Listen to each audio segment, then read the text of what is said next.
Shout out sa Manila Bulletin. Ayusin nyo yung balita nyo ha. Nang dahil po dyan kay Carlos Yulo, idadamay nyo na naman dito si Diwata. Ako, eto, tingnan nyo. Di nyo ba makikita?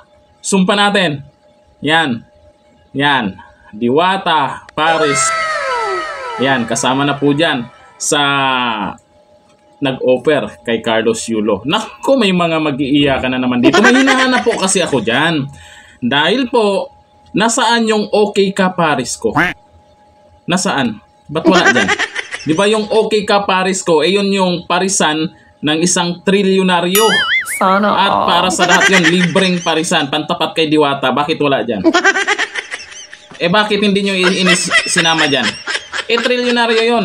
Parisan para sa lahat. Libre. Sana. O bakit di kasama dyan? Ibig sabihin lang ba dyan, ay itong libreng parisan ni Francis Leo Marcos ay hindi kasama si Carlos Yulo? Budol yun, budol. Ay, budol lang ba yun? Mukhang totoo naman, ipantapat niya daw kay Diwata, trilyonaryo naman siya. Yung iba dyan, nagsasabi na nagpapansin lang daw si Diwata, kay Carlos Yulo, sumakay lang sa kasikatan. Bakit yung ibang nag-offer hindi nyo pinapansin? Yung ibang nag-offer, sikat ba yan ngayon sa social media?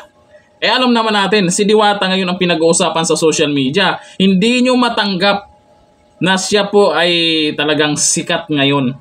At hindi yan basta-basta malaos yung parisan niya. Hindi nyo lang matanggap dahil naunahan kayo. Di ba? Galing sa mahirap, biglang yumaman. Kaya andun po yung pagiging inggiters nyo. Lagi nyo sinasabi dyan sa comment section, laos na si Diwata. Laos na pero binalik-balikan nyo. Sana. Laos na pero pinapansin nyo.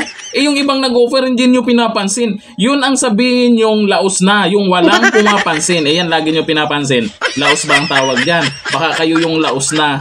O baka itong gustong tapatan siya dyan sa usaping tungkol sa Paris, ayan yung laos na. Scammer na si Francis Leo Marcos.